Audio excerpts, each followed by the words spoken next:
नमस्कार प्यारे साथियों, आपका स्वागत है हमारे यूट्यूब चैनल में। और देखिए साथियों, जैसा कि आपको पता है, हम आपका डीएलएड फोर्थ सेमेस्टर के लिए मैथ करा रहे थे, जिसमें आपके चैप्टर 12 तक मैंने आपको कंप्लीट करा दिया था। अगर मान लीजिए आपको किसी भी चैप्टर के किसी भी क्वेश्चन में अगर आपको दिक्कत हो रही है या कोई कॉन्सेप्ट समझ में नहीं आ रहा है, तो आप ज़रूर से वीडियोस को देख लीजिएगा, क्योंकि मैंने आपके लिए ए टू जेड बुक को सॉल्व कराया हुआ है, ताकि आपको कोई भी प्रॉब्लम ना हो। तो मैं आपको बता दूं कि ये चैप्टर नंबर 13 चल रहा है, जिसमें मैं ऑलरेडी आपको 4 वीडियो दे चुका हूं। जो आपकी कॉन्सेप्ट की वीडियो हैं वो मैं ऑलरेडी आपको अपलोड कर चुका हूं, तो आप उनको देख लीजिएगा। ये वीडियो नंबर 5 में मैं आज स्टार्ट करूंगा एक्सरसाइज के क्वेश्चनों को, और मैंने इसके लिए आपके लिए प्रॉपर नोट्स तैयार किए हुए हैं, ताकि मैं आपको अच्छे से समझा सकूँगा किस प्रकार से आपको पेपर में जाकर अपने क्वेश्चनों को सॉल्व करना है। तो चलिए वीडियो को स्टार्ट करते हैं। आप वीडियो में अंत तक बने रहिएगा। आप अगर तक अभी तक चैनल पर नए हों तो चैनल को सब्सक्राइब कर लीजिएगा, इस वीडियो को जरूर से लाइक करिएगा। तो चलिए वीडियो को स्टार्ट करते हैं। तो देखिए साथियों, ये आपका चैप्टर नंबर 13 है, और चैप्टर नंबर 13 आपको सॉल्यूशन बताने से पहले मैं आपको ये समझाना चाहूँगा कि आप इसके लिए इतनी चीज़ों को अपने पास अरेंज कर लीजिएगा। देखिए, तो इसमें पहली आपकी चीज़ होगी, आपकी पेंसिल अपने पास रख लीजिएगा। आप एक यहाँ पे शार्पनर रख लीजिएगा, इरेजर रख लीजिएगा, और यहाँ पर एक प्रकार आती है, इस प्रकार को अपने पास रखिएगा। क्योंकि अब देखिए, आपको प्रैक्टिकल करना है, क्योंकि प्रैक्टिकल करने के माध्यम से ही आप समझ पाओगे, अन्यथा आप इसको सही से नहीं समझ पाओगे। ठीक है, ये आप प्रकार रख लेना, और इसी के साथ आप स्केल को अपने पास रखिएगा। तो स्केल में मैं बताता चलूँ, देखिए मैंने पहले भी आपको बताया था कि यहाँ पर जो स्केल होता है, यहाँ पे देखो जीरो से स्टार्ट होता है, ये जीरो से स्टार्ट होता है। जीरो के बाद आपको 1 दिख रहा होगा, इसी के बाद 2 दिख रहा होगा, ये आपके सेंटीमीटर्स हैं। ठीक है, ये आपको 2 दिख रहा होगा, इसी तरीके से 3 देखोगे, ये आपके सभी क्या हैं, ये आपके सेंटीमीटर्स हैं। और सेंटीमीटर के स्थान पर आपको एक बड़ा सा एक ब्लैक ब्लैक सा यहाँ पे एक लाइन खींची होती है, जिसे आप देख सकते हो यहाँ पे, ये इस तरीके से। तो आपके यही सेंटीमीटर्स होते हैं, और इन्हीं सेंटीमीटर्स में हमको दूरी नापनी होती है। किससे? प्रकार। और यहाँ पे जो इरेजर है, सॉरी, प्रकार, और प्रकार को क्या करेंगे, ये जो प्रकार है इसमें ये जो पेंसिल है, इस पेंसिल को प्रकार में फंसा लेंगे। क्या करेंगे? इस पेंसिल को आपको क्या करेंगे, इस प्रकार में यहाँ पर आपको फंसा लेना होता है। फंसाने के बाद आपको यहाँ पे सही से इसको सेट कर लेना होता है। और यहाँ पे देखिए, जब पेंसिल फंसा रहे हो ना आप इसके अंदर, तो आपको क्या करना है, इसकी जो पेंसिल की नुकन है वो इसके इतनी समांतर ही रहनी चाहिए, यानी इतनी ही आप फंसाइएगा, इधर इतनी नुकन निकालिएगा, ताकि आपको वहाँ पे अच्छे से कर पाओ। और ये आपका सभी जब आपको नापना होगा, तो मैंने बताया था आपको, जो प्रकार की नुकन होती है, यानी ये जो नुक होती है, इसको ही आपको सेंटीमीटर पर रखना होता है। जैसे मान लीजिए कि आप यहाँ पर 1 सेंटीमीटर से, मान लीजिए 1 सेंटीमीटर नापना चाह रहे हो या 2 सेंटीमीटर नापना चाह रहे हो, तो इस पे प्रकार की जो नुकन है नीचे वाली, वो आपको रखनी है, और यहाँ पर जो पेंसिल की नुकन है वो यहाँ पर रखनी है। तो इस तरीके से दूरी ले लेनी है। तो इस तरीके से आपको इतनी दूरी ले लेनी है। दूरी लेने के बाद ही आपको चाप लगाने हैं। जो भी आपको प्रोसेस करनी है वो इस तरीके से करनी होती है। तो ये चीज़ आपके पास होनी बहुत ही ज़रूरी है। देखिए, मैंने ये अरेंज किए हुए थे अपने लिए, ताकि मैं आपको और अच्छे से इनको समझा सकूं। तो इसलिए मैंने यहाँ पे इनका फ़ोटो भी ले लिया, ताकि मैं आपको और अच्छे से इस कॉन्सेप्ट को अच्छे से डिलीवर कर सकूं। तो देखिए, अब मैं यहाँ पे आपको समझाऊंगा कि आपका जो ये चैप्टर नंबर है, ये 13 है। और चैप्टर नंबर 13 में अगर हम बात करें, तो इसमें हम पढ़ रहे हैं चतुर्भुज का अर्थ, और इसके आपके विकर्ण, संलग्न भुजाएं, ये सभी चीज़ें हम इसमें पढ़ रहे हैं, जो आप यहाँ पे देख सकते हो। कोणों के बारे में पढ़ा हमने। तो इसके जो कॉन्सेप्ट है वो मैं आपको सब कुछ समझा चुका हूँ कि आपका चतुर्भुज क्या होता है, इसके बाद आपका इसके विकर्ण क्या होते हैं, संलग्न भुजाएं क्या होती हैं, सम्मुख भुजाएं क्या होती हैं, और आपका यहाँ पे सम्मुख तथा बाह्य कोणों का बोध, ये मैं आपको सब कुछ समझा चुका हूँ। जो कॉन्सेप्ट की आपकी वीडियोस चलाई थी तब सब कुछ बता दिया है। देखिए, पहला क्वेश्चन इसमें दिया था कि चतुर्भुज किसे कहते हैं, चतुर्भुज के विभिन्न अंग कौन कौन से होते हैं। तो इस प्रकार का जो जितना भी चतुर्भुज स्टार्ट किया था, तब मैंने ये सब कुछ बता दिया था। तो आप प्रीवियस के वीडियो देखिए, वीडियो नंबर 1, उसमें मैंने आपको ये समझाया हुआ है। चतुर्भुज की सम्मुख भुजाएं, क्रमागत भुजाओं में अंतर, इस तरीके से आपका दूसरा क्वेश्चन पूछा गया है। तो इसको मैंने सॉल्यूशन में उतारा हुआ है, आप देख सकते हो इसको। तो यहाँ पे जैसे सॉल्यूशन में मैंने लिखा हुआ चतुर्भुज की सम्मुख भुजाएं। ठीक है, तो सम्मुख भुजाओं का मतलब हो गया जो आपकी अपोजिट साइड्स होती हैं, उनके बारे में ये बात कर रहा है। तो यहाँ पे देखेंगे, तो यहाँ पे ये आप देखिए, तो एक एडी इसकी अपोजिट भुजा है, मतलब ये एक भुजा है, और इसी के सामने एक ये भुजा है। तो ये कैसी है? एक दूसरे के अपोजिट भुजाएं हैं। तो यहाँ पर ए बी और बी सी एक अपोजिट भुजाएं हो जाएंगी। और यहीं पर अगर हम बात करें, इनको हटा दें, इसके बाद हम देखेंगे तो यहाँ पे जो डी सी है और यहाँ पे ए बी है, ये भी किसकी हैं, इसकी क्या है, एक अपोजिट भुजाएं हैं, यानी अपोजिट का मतलब आमने सामने की भुजाएं हैं। ठीक है, ये आपकी आमने सामने की भुजाएं हुई। इसके बाद हम करेंगे जो क्रमागत भुजाएं होती हैं उसके बारे में बात करेंगे। तो क्रमागत मतलब एक क्रम से लगी हुई भुजाएं, यानी एक भुजा ये हो गई और इसी से जुड़ी हुई एक भुजा ये हो गई। तो यहाँ पे एक ए डी और डी सी, ठीक है, ए डी और डी सी आपकी ये क्रमागत भुजाएं हो गई। इसी प्रकार से आप देखेंगे तो सी बी, तो सी बी यहाँ से सी और बी पे गए और फिर उसके बाद यहाँ से बी से ए पे गए। तो सी बी ये एक इस तरीके जुड़ी होती है एक दूसरे से, तो यही आपकी क्रमागत भुजाएं हैं, ये और ये आपकी कैसी है, क्रमागत भुजाएं है। तो यहाँ पे फिर आपका सी बी और बी ए आप लिख सकते हो इसको, तो ये आपकी भुजाएं हो जाएंगी क्रमागत भुजाएं। ठीक है, आपको समझ में आ गया क्या क्रमागत भुजाएं होती हैं। इसके बाद हम बात करेंगे क्वेश्चन नंबर 3 पर। तो क्वेश्चन नंबर देखिए 3 में क्या कहा हुआ है कि चतुर्भुज ABCD की रचना कीजिए। अब आपको चतुर्भुज दे दिया, इसकी आपको रचना करनी है, जिसमें कहा है कि BC जो है AB है वो आपका 3.8 सेंटीमीटर का है। सेंटीमीटर मैंने आपको बता दिया स्केल में क्या होता है। BC आपका 4 सेंटीमीटर का है। यहाँ अगर बात करेंगे AD की तो AD 2.3 सेंटीमीटर का है और AC आपका 4.5 सेंटीमीटर का है। और इसी के साथ आपको यहाँ पे BD दे रहा है कि 3.8 सेंटीमीटर का है। जब मैं आपको चतुर्भुज करा रहा था तो मैंने कहा था कम से कम आपको 5 अवयव इसके देने चाहिए। जब तक 5 इसके घटक नहीं देगा, जब तक इसके 5 घटक नहीं देगा, यानी 5 चीज़ों के बारे में हमको जानकारी नहीं देगा, तब तक कोई भी चतुर्भुज नहीं बन सकता। तो यहाँ पे एक भुजा ये देखिए, दूसरी भुजा, तीसरी भुजा, चौथी भुजा और इसी के साथ ही ये हमारे हिसाब से ये इसका विकट बनेगा। ठीक है, तो ये आपका क्योंकि BD है तो ये इसका विकट होगा।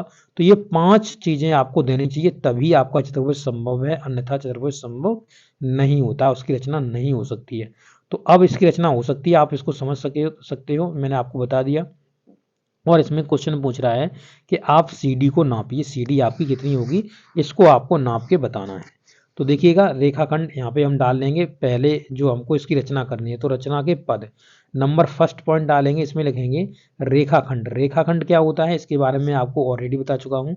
जैसे ये आपकी रेखा हो गई, ठीक है, ये आपकी रेखा हो गई, रेखा का एक छोटा सा अंश यानी यहाँ से यहाँ तक को हम काट लें तो ये आपका रेखाखंड कहलाएगा। इतना आपका क्या कहलाएगा, रेखाखंड कहलाएगा, जिसे हम बोलते हैं लाइन सेगमेंट। इंग्लिश में क्या बोलते हैं इसे, ये आपका लाइन सेगमेंट होता है। इसकी फिक्स लेंथ होती है, यानी यहाँ से और यहाँ तक ही आपका ये रहेगा, इसकी फिक्स लेंथ होती है। जबकि जो रेखा होती है, लाइन होती है, उसकी कोई भी फिक्स लेंथ नहीं होती है, उसे इस साइड में भी इस साइड में दोनों साइड में बढ़ाया जा सकता है। तो यहाँ पे जो रेखाखंड, इसी लाइन सेगमेंट इसको बोलते हैं रेखाखंड। मतलब रेखा का छोटा सा खंड, तो वो रेखाखंड कहलाएगा। यानी AB आपका 3.8 सेंटीमीटर है। तो AB हमने यहाँ पे बना लिया कि AB आपका 3.8 सेंटीमीटर का हम यहाँ पे खींच लेते हैं। ठीक है, तो यहाँ पर मैंने वही पटरी में ये जगह ली है, मतलब वो दूरी ली है और हमने प्रकार मतलब पटरी से इसको बना दिया। अभी प्रकार की इसमें ज़रूरत नहीं है, अब प्रकार की आगे ज़रूरत पड़ने वाली है आपको। तो पॉइंट नंबर 2 देखिए, पॉइंट नंबर 2 में हमने क्या करा है, B को केंद्र मानकर, ये जो B है इसको केंद्र मानकर हमने यहाँ पर BC जो आपकी है भुजा, उसको मैंने खींचा है। BC 4 सेंटीमीटर की त्रिज्या लेकर के एक चाप लगाया। तो यहाँ पे देखिए B को हमने केंद्र माना और केंद्र मान करके 4 सेंटीमीटर की प्रकार में हमने मतलब पटरी प्रकाश की सहायता से हमने दूरी ले ली और दूरी लेने के बाद यहाँ पर मैंने पॉइंट रखकर इस तरीके से एक चाप लगा दिया। इस तरीके से एक चाप लगा दिया, जैसा कि आप अपने चित्र में भी देख सकते हो, ये चाप लगाया हुआ है। इसके बाद मैं क्या करने वाला हूं, तो देखिए आगे जो आपका तीसरा पॉइंट है, इसमें देखिए ए को केंद्र मान करके हमने AC जो आपकी भुजा दी है, यानी A और C, तो A को केंद्र मान लिया है और A को केंद्र मानकर हमने क्या करा है, AC यानी जो 4.5 सेंटीमीटर की जो दूरी ली है और दूरी लेने के बाद यहाँ से हम इस तरीके से एक और चाप मार देंगे। तो जब हम चाप मार देंगे तो इसरवी चाप, तो ये जिस स्थान पर काट रहे हैं वहीं पर हमको C पॉइंट मिल जाएगा।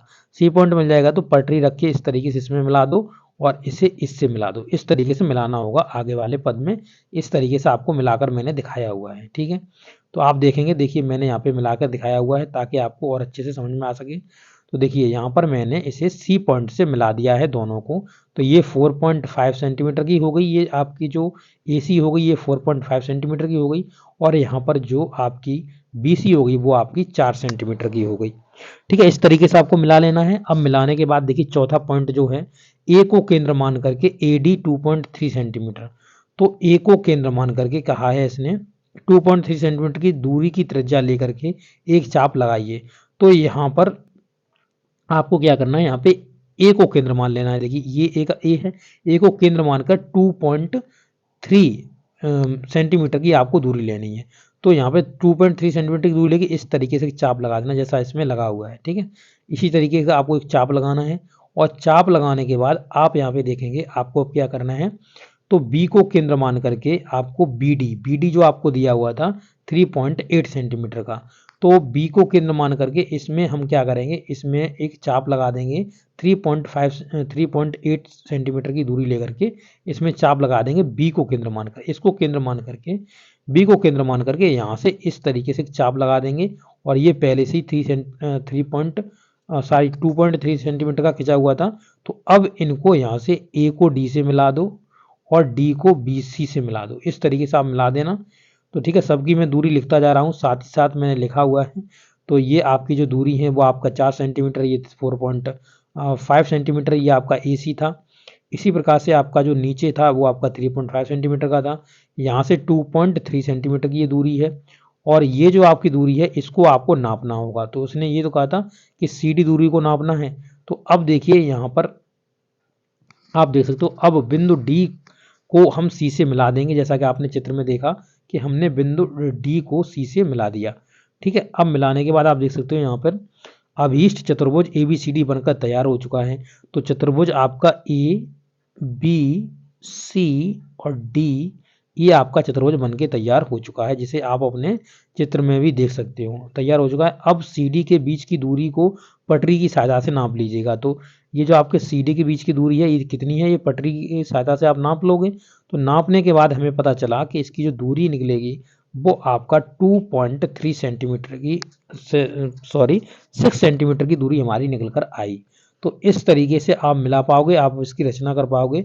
इस तरीके से ही आपको रचना करनी है, जैसा कि आप अगले क्वेश्चन में देख रहे हो। यहाँ पे अगला जो क्वेश्चन है उसमें देखिए क्वेश्चन में लिखा हुआ है कि आपको यहाँ पे चतुर्भुज ए बी सी डी आपको बनाना है, कि रचना करनी है, जिसमें बी सी आपको 7.5 सेंटीमीटर का लेना है, ए सी आपको 6 सेंटीमीटर की लेनी है, सी डी आपको 5 सेंटीमीटर का लेना है, बी डी आपको 10 सेंटीमीटर का लेना है और चौथी भुजा को आप नापिएगा।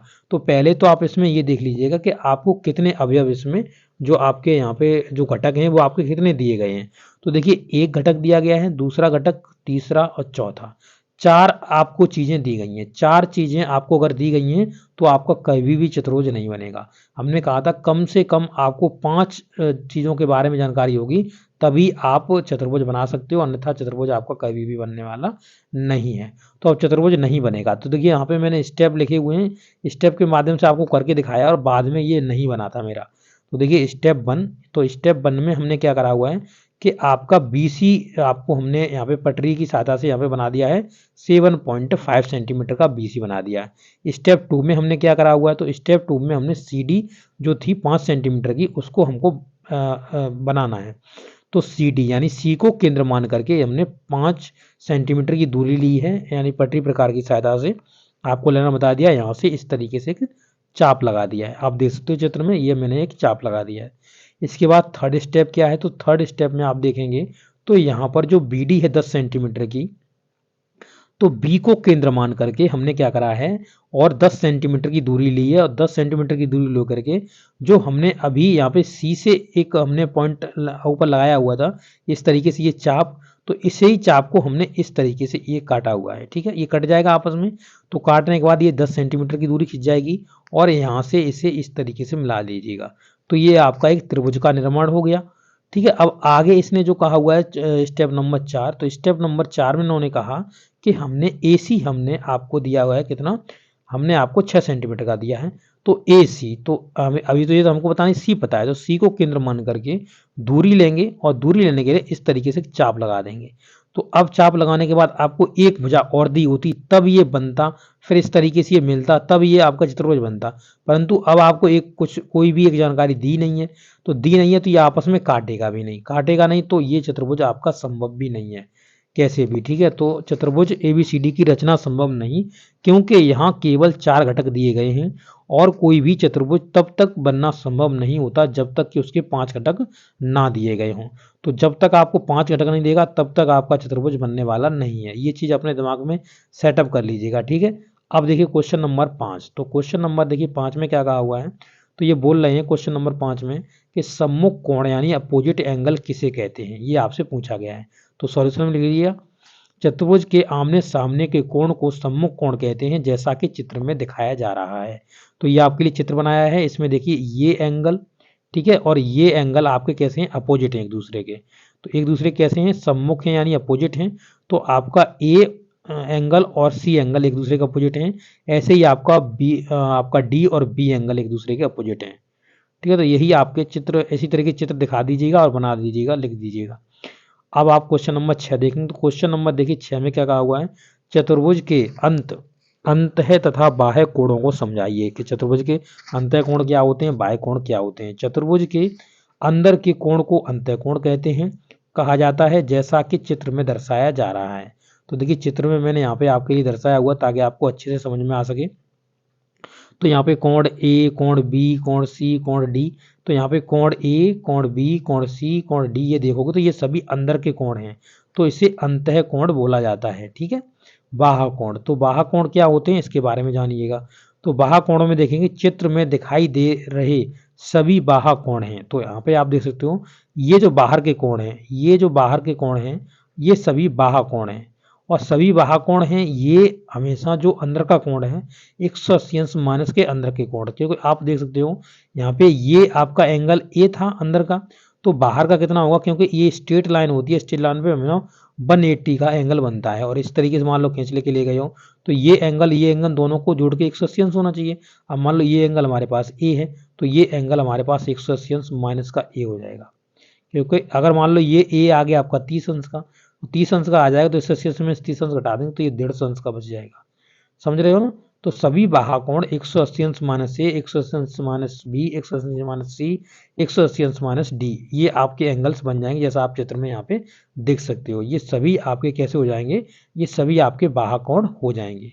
चतुर्भुज की रचना के लिए महत्वपूर्ण बिंदु क्या हैं, इसके बारे में मैं ऑलरेडी बता चुका हूँ। ऑलरेडी आपके लिए एक वीडियो बनाया था जिसमें आपको बताया था कितने घटकों की जरूरत पड़ती है, किस तरीके से ये बनते हैं। तो आप वो वीडियो जरूर देख लीजिए, शायद मेरे हिसाब से दूसरा वीडियो है, तो आप चेकआउट कर लीजिएगा, आपको सब कुछ जानकारी मिल जाएगी। और अगले वीडियो में मैं आपको बहुविकल्पी प्रश्न कराऊंगा। तो आपको ये वीडियो कैसा लगा है, अच्छा लगा तो अपने दोस्तों के साथ जरूर शेयर करिएगा। आशा करता हूँ मैंने जो समझाया है वो आपको समझ में आ गया होगा। Okay, thank you.